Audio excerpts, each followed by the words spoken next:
किसी समय की बात है। एक छोटे से गांव में मोहन नाम का एक गरीब आदमी रहता था। मोहन बेहद मेहनती और ईमानदार था। उसका जीवन संघर्षों से भरा था, लेकिन वह कभी हार नहीं मानता था। मोहन का पेशा टोकरी बनाना था। वह हर दिन जंगल से बांस और पत्ते इकट्ठा करके टोकरियां बनाता और उन्हें पास के शहर के बाजार में बेचने जाता था। उसकी टोकरियां साधारण होती थीं, इसलिए उसे ज्यादा पैसा नहीं मिल पाता था। वह इतना ही कमा पाता था कि मुश्किल से अपने परिवार का पेट भर सके। मोहन की पत्नी सीता और 2 बच्चे थे, जो उसकी रोजमर्रा की परेशानियों को देखते हुए भी हमेशा उसका साथ देते थे। सीता अक्सर मोहन से कहती, तुम्हारी मेहनत के बाद भी हम गरीब ही क्यों रह जाते हैं? क्या कभी हमारी जिंदगी बदलेगी? मोहन ने कई बार अपने आप से भी यही सवाल किया था, लेकिन वह हमेशा अपनी पत्नी को सांत्वना देता और कहता, मेहनत कभी बेकार नहीं जाती। एक दिन हमारी मेहनत का फल जरूर मिलेगा। गांव के दूसरे लोग भी मोहन को देखकर सोचते कि इतनी मेहनत के बाद भी उसकी हालत क्यों नहीं सुधर रही। हर रोज वह जंगल से लकड़ी और पत्ते लाता, उन्हें साफ करके टोकरियां बनाता और फिर बाजार में बेचता। परंतु उसकी टोकरी की सादगी और साधारणता के कारण लोग उसे कम कीमत में ही खरीदते थे। एक दिन जब मोहन ने देखा कि उसकी कमाई से परिवार की जरूरतें पूरी नहीं हो पा रही है, तो वह बहुत निराश हो गया। वह सोचने लगा कि क्या उसकी मेहनत कभी रंग लाएगी, क्या उसकी जिंदगी में कभी कोई बदलाव आएगा। कुछ ही समय बाद गांव में एक बड़ा व्यापारी आया। उसका नाम रघु था। वह दूर के शहर से व्यापार के सिलसिले में गांव आया था।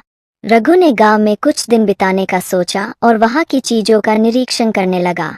वह विभिन्न कारीगरों से मिला और उनकी कलाकारी को परखा। जब वह बाजार में घूम रहा था, तो उसकी नज़र मोहन की टोकरियों पर पड़ी। रघु ने मोहन से कहा, तुम्हारी टोकरियां काफी मजबूत और उपयोगी लगती है, लेकिन इनमें कुछ खास नहीं है जो इन्हें अलग बनाए। क्या तुमने कभी सोचा कि तुम अपनी टोकरियों को और आकर्षक कैसे बना सकते हो? मोहन ने निराश स्वर में उत्तर दिया, मैं तो बस साधारण टोकरियां बनाना जानता हूँ। मैं जो कुछ जंगल से लाता हूँ, वही बनाता हूँ और बेचना पड़ता है।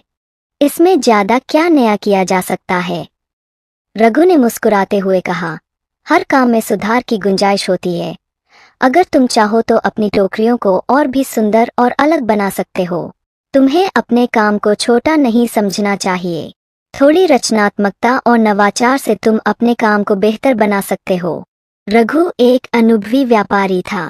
उसने मोहन को सुझाव दिया, तुम्हारी टोकरियां बहुत साधारण हैं। तुम इसमें कुछ बदलाव करके इन्हें और आकर्षक बना सकते हो। क्यों न तुम इन पर रंगों का इस्तेमाल करो या इन पर कुछ खास डिजाइन बनाओ। इससे तुम्हारी टोकरियां अलग दिखेंगी और लोग उन्हें खरीदने के लिए अधिक पैसे भी देंगे। मोहन को यह विचार नया और अजीब लगा। उसने पहले कभी इस दिशा में सोचा नहीं था। उसने रघु से पूछा, लेकिन मैं यह सब कैसे करूं? मैं तो बस यही जानता हूं कि टोकरियां कैसे बनाई जाती है। रघु ने उत्तर दिया, तुम्हें बस थोड़ा रचनात्मक सोचना होगा।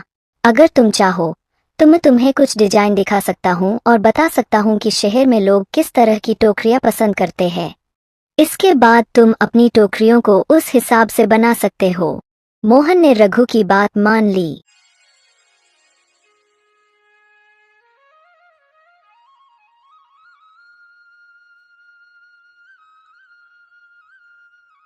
अगले दिन रघु ने मोहन को कुछ डिजाइन और रंगों के नमूने दिखाए जो शहर में प्रचलित थे। उसने यह भी बताया कि कैसे लोग ऐसी अनोखी और सुंदर चीजों की अधिक कीमत देने को तैयार रहते हैं।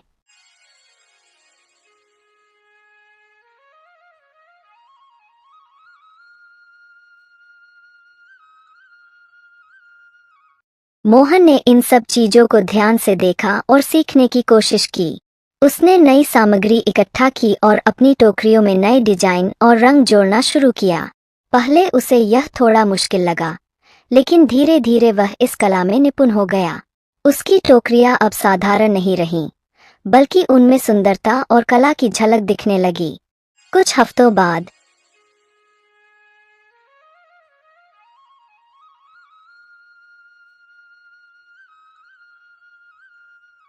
मोहन अपनी नई टोकरियां लेकर बाजार में पहुंचा।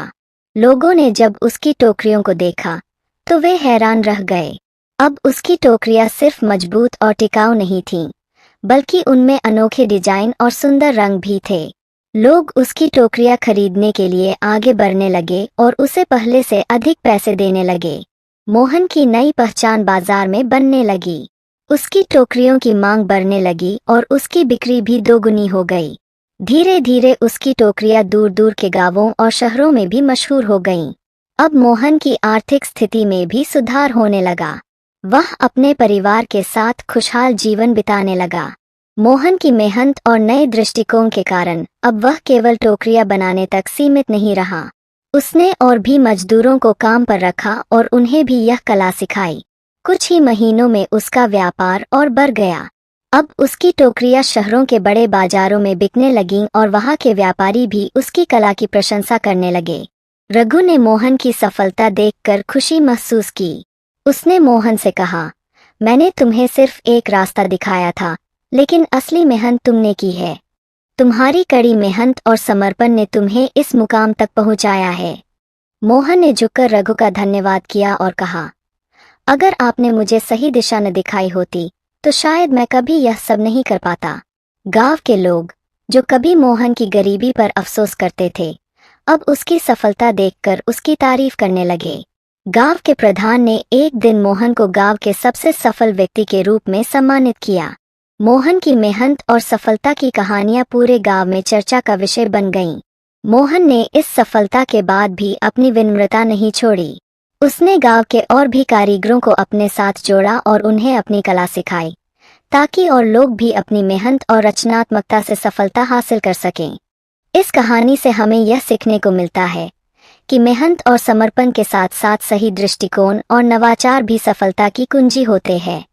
कोई भी काम छोटा या बड़ा नहीं होता, बस उसे सही दिशा में किया जाना जरूरी है। मोहन की तरह हमें भी अपने काम में नई सोच और रचनात्मकता जोड़नी चाहिए, ताकि हम अपनी मेहनत का सही फल प्राप्त कर सकें।